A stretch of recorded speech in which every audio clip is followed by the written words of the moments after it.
من قال له هو يسمع لنا عدينا أين عالم كفلتات صلت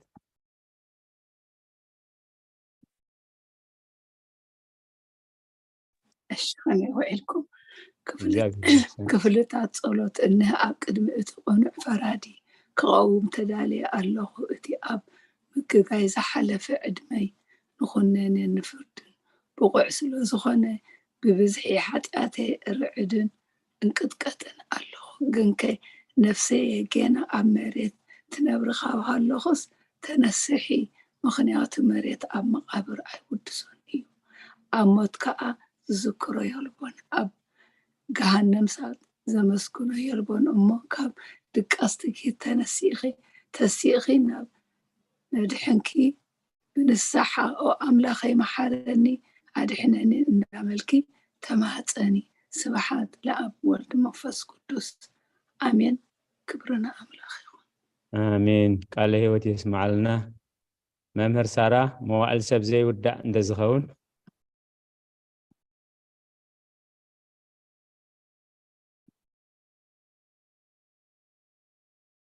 ممهر سارة ميتي خنزلهم اوكي هرب مرقيتا ثانك يو ما السب زي ودا زي عالم زي آكا نزل عالم زنبر انت زخون سي نفسي نصور زخونة مخنيات مهالو كنيرو كن كتتعيف زخونة تقبارات كن اتي هما كيكن اب قدمي اتي حقنيا مسقلا اب عرات هاتقب تسطحكي انتاي اتي اب تشللتنيا كدان سقال كلخس انتاي اتي تهبيو ملسي او كريستوس أملاخنا أملاخي بيت عزيزة فردخا السنبت نتزل عالماوي فردخا أمبركخ بيتي ملكوتاوي نتبرع عبرهان كأنكتقت اللهو أنا هسم دونس أب عراتي دك إساز اللهو أو هيوتيون زي قدس سخونكو نايتي تعبال كارت أبنت بمصاد أفلبين ناوقعكو هو أملاخ أنا قبنيني إمو يقرب للي إبلا اللهو يزيني وزلفني والعالم عالم آمين آمين قال له هو يسمع لنا آمين هابتنا رزنت مسقانا نسهت دنجل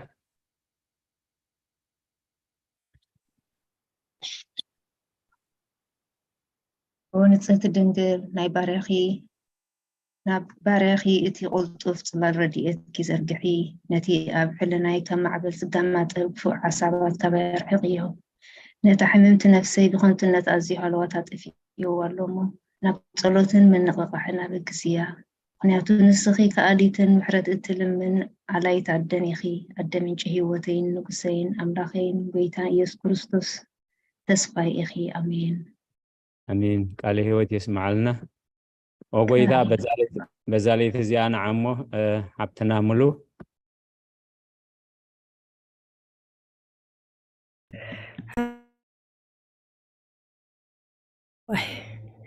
ما يكأنيهم እግዚአብሔር ይመስገን ቋ ሰላማት ተመረኸበና አሜን አሜን ወቆይታ በዛለይቲ እዚኣን ዓሞ ብዘይ ሓጢኣት ክንሓድር ሓለወና ወኣምላኽ ኣቦታትና ንስኻ ብሩኽ ኢኻ በረኸትካ ኣዝዩ ብዙሕ እዩ ቅዱስምካ እውን ዘለኣለም ክብሪ ዝመልኦ እዩ እሞ እዩ ኣሜን ወቆይታ ከምቲ ኣባኻ ተወኪልናዮ ዘለና ምሕረትካ ከምኡ ትኹነልና ዓይንቲ ኩሉ ንዓኻ ይፅበያ ኣለዋ ንስኻ ከዓ ኣብ እዋኑ ምግቢ ትህቦም ኣብ ኣምላኽና መድሓኒናን ወተስፋ ኩላ ወሰናት ምድሪ ስምዓና ወቆይታ ንስኻ ኢኻ ካብ ዝዓሌት እዚ ንዘለኣለም ተድሕነናን ተዕቁበናን ኣሜን ወቆይታ ብሩኽ ኢኻ እሞ ፍርድኻ መሓረኒ بفردخا محارني أوقيتا بروخي خامو حقنت كاردني أوقيتا بروخي خامو كبرخا برهالي أوقيتا محرت كان زلالمي نبر أوقيتا نعي نتكبر إيدكا خاب ولدونا بولدو مقبيي سلازخونكا عند عيتن تغني أوقيتاي نعخا بديلي يما محارنن نفسي يدحنن نابلكو صلى وقويتاي أباخا توكل اللهم أدحنني فقدك كبرك أمهرني آمين ንስኻ ኣምላኸይ ፈልፋሊ ሂወት ኢኻ ብብርሃንካ ድማ ኢና ብርሃን ንርኢ ምሕረትካ ናብቶም ዝፈልጡኻ ክብርኻ ከዓ ናብ ቁንዓት ልቢ ተምፅእ ፀጋኻ በረኸትን ምስጋናን ብሓቅናትካ እዩ ቅድሚ ዓለም ዝነበርካ ንዘላለም እትነብር ዘለኻን ኣቦን ወድን መንፈስ ቅዱስን ንዓኻ ምስጋና ውዳሴ ግርማን ይግባእ ሎምን ኩሉ ሰዓን ዘላለም ዓለም ኣሜን ልዑል ጎይታ በኣኻ ምእማንን ንስምካ ምዝማርን ሰናይ እሞ ምሕረትካ ኣብ ፀፅባሕ ሓቅነትካ ድማ ለይቲ ለይቲ ዘንትዎ ኣሜን ስለዓላት ክብር ምስጋና ይኹን አሜን ቃል ህይወት ይስማዓልና መላሓትና አሜን ጴጥሮስ ፋሚሊ ውዳሴ ስሉስ ቅዱስ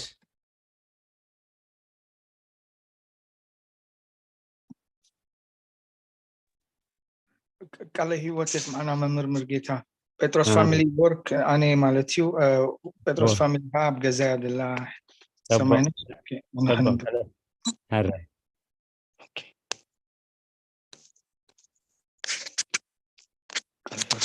ውዳሴ ስሉስ ቅዱስ እግዚአብሔር ቅዱስ ሓያል ቅዱስ ሕያው ዘይመውት ካብ ቅድስት ድንግል ማርያም ዝተወልደ መሐረና ቅዱስ እግዚአብሔር ቅዱስ ሓያል ቅዱስ ሕያው ዘይመውት ኣብ ዮርዳኖስ ዝተጠመቀ ኣብ ልዕሊ ዕፅ መስቀል ምእንታና ዝተሰቕለ መሐረና ቅዱስ እግዚአብሔር ቅዱስ ሓያል ቅዱስ ሕያው ዘይመውት ኣብ ሳልሳይ መዓልቲ ካብ ሙታን ዝተንስአ ምስጋና ንኣብ ንሰማያ ምስጋና ናብ ሰማያት ብምስጋና ናብ ሰማያት ዝዓረገ ኣብ የማን ኣቦኡ ዝተቐመጠ ኣብ ህያዋንን ሙታንን ክፈርድ ከም ብሓድሽ ክመፅእ እዩ ኦ ጎይታ መሐረና ምስጋና ንኣብን ወልድ መንፈስ ቅዱስ ሎምን ኩሉ ሰዓን ዘለዓለም ዓለም ኣሜን አሜን ስሉስ ቅዱስ መሐረና ስሉስ ቅዱስ መሐረና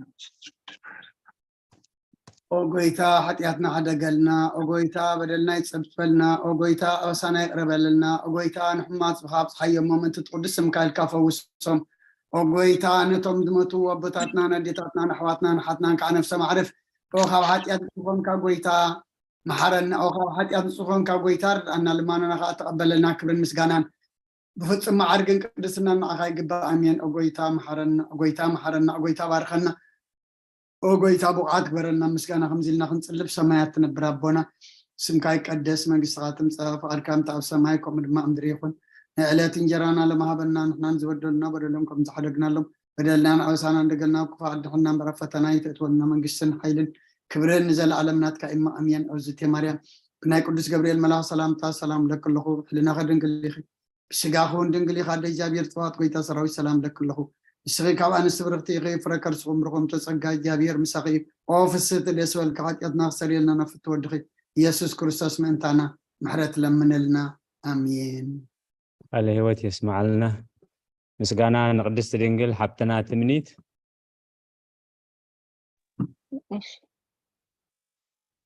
قدس ملئت ጸጋ ኩሉ ጊዜ ድንግል ዝኾንኪ ወላዲት ኣምላኽ ኣደ ክርስቶስ ሰላም ንበኪ እንተ ሓጢአትና ካድገልና ናፍቆ ወድኺ ጸሎትና ዓርግልና ንሓቀኛ ብርሃን ኢየሱስ ክርስቶስ ኣምላኽና ዝወለድክልና ቅድስት ድንግል ሰላም ንበኪ ንሓጢአት ነፍስና ሓሊጉ ክምሕረና ናብ ጎይታና ለምንልና ኦ ቅድስት ድንግል ማርያም ወላዲት ኣምላኽ ንዘርኢ ሰብ እምንተ ኣማላዲት ናብ ወድኺ ኢየሱስ ክርስቶስ ብሕድገት ሓጢአት ክጽግወና ለምንልና ኦ ናይ ሓቂ ንግስት ድንግል ሰላም ንብለኪ ኦ ንኣማኑኤል ኣምላኽና ዝወለድክና ኩርዓት ክርኢና ሰላምታ ነቕርበልኪ ኦ ድንግል ብጎይታና ኢየሱስ ክርስቶስ ተኣመነት እምንተ ኣማላዲት ሓጢአትና ምእንቲ ክሓድግልና ተዘከርና አሜን على هوت يسمع لنا مأتوي صلاة ሃይማኖት ጴጥሮስ ፋሚሊ حبتنا سماينش اوكي على هوت يسمعنا كما يوعلكم እግዚአብሔር ይመስገን مأتوي صلاة ሃይማኖት او أد حقኛ ብርሃን نخبرك او ቅድስት ድንግል ወላዲት ኣምላኽ መድሕን ዓለም ስለዝወለድክልናን መጺኡ ከዓ ነፍስናን ስለዘድሓንናን ንመስግነኪ او ጎይታናን ንጉስናን መድሃኒናን ኢየሱስ ክርስቶስ ክብሪ ንዓሃ ይሁን ንስኻን ሐዋርያት ሞገሶም ንሰማዕታት ኣኽሊሎም ንጻድቃን እልልትኦም ንቤተ ክርስቲያን ጽንዓት ንሓጥያን ሕድገት ብሓደ ዝመለኾቱ ስሉስ ቅዱስ ነበስር ንሰግደሉን ነኽብሮን